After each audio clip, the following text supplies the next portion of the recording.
Hello', মিছিছৰ নাম হৈছে মিনু, মানে তাইৰ নাম হৈছে সবিতা। তাইৰ ঘৰ হৈছে গৌৰীপুৰ। এইটো গৌৰীপুৰ নহয় আকৌ, ধুবুৰী।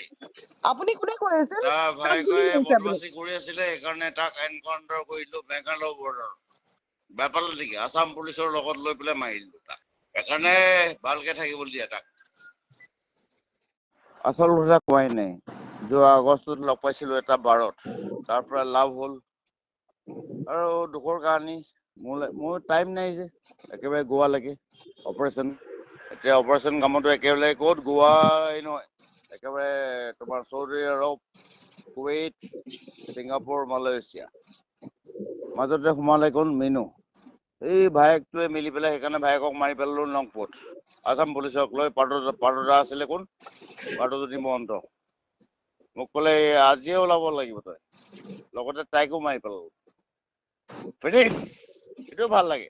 মই আকৌ কওঁ এই সৰু সুৰা কথাহে এইবিলাক, মাৰিছা গোটেই তেজেৰে গোন্ধ হৈ আছে।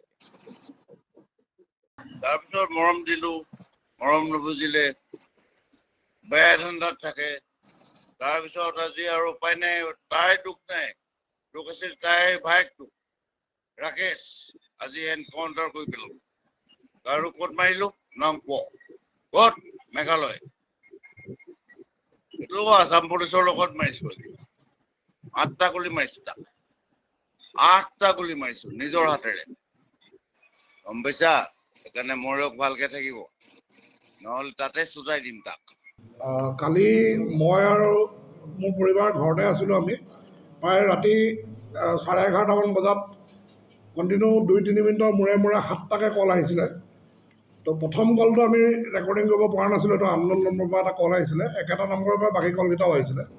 প্ৰথম কলটো আমি ৰেকৰ্ডিং কৰিব পৰা নাছিলোঁ, আৰু তাত যিজন ব্যক্তিয়ে ফোন কৰিছিলে, এজন অচিনাক্ত ব্যক্তি, আমি ধৰিব পৰা নাই কোনে কৰিছে।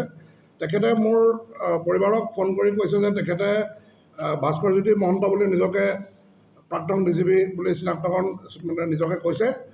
আৰু তাৰপিছতে তেখেতে নিজৰ বিভিন্ন মানে তেখেতে কোৱা মতে কাৰোবাক মাৰ্ডাৰ কৰা, কাৰোবাক এনকাউণ্টাৰ কৰা কথা বাৰে বাৰে ফোন কৰি কৈ গৈ আছিলে। আৰু বিগত কলকেইটাত তেখেতে স্পষ্টভাৱে কৈছিলে যে তেখেতে অসম পুলিচৰ সহায়ত শ্বিলঙৰ নংপুত এজন মানুহক কোনোবা তেওঁ ৰাকেশ বুলি নাম কৈছিলে, আৰু সেই ব্যক্তিজনক তেওঁ হত্যা কৰা বুলি তাতে কৈছিলে।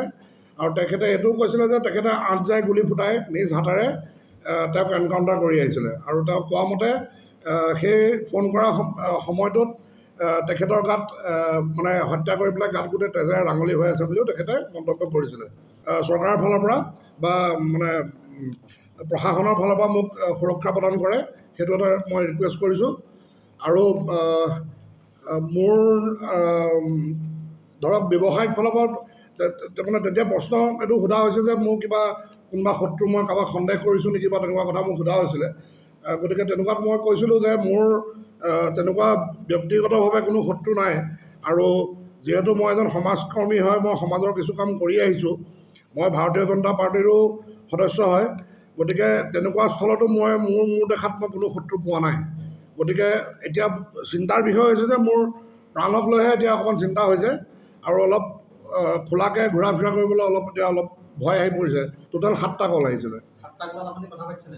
প্ৰথম 3টা কলত মোৰ ৱাইফ মানে ফোনটো মোৰ ৱাইফলৈ আহিছে, আৰু প্ৰথম কলটো ৰেকৰ্ডিং আমি কৰিব পৰা নাই। যিহেতু এটা ফোন আহিলে সাধাৰণতে ৰেকৰ্ডিং কৰা নহয় তাৰ। আৰু মানুহজন মানে এইটো লক্ষণীয় হ'ব যে তেওঁ প্ৰত্যেকটো ফোন মানে তেখেতে 30 ছেকেণ্ড বা 40 ছেকেণ্ডত কাটি দিয়ে, আকৌ 1 মিনিটমান ৰখি পেলাই আকৌ ফোনটো কৰে। গতিকে তাৰ পিছৰ কলকেইটা আমি ৰেকৰ্ডিং কৰিছোঁ। তেওঁ প্ৰথমতে নিজক প্ৰথম কলটোত যিটো আমি ৰেকৰ্ডিং কৰিব নোৱাৰিলোঁ, সেই কলটোত নিজক প্ৰাক্তন DGP ভাস্কৰজ্যোতি মহন্ত বুলি কৈছে।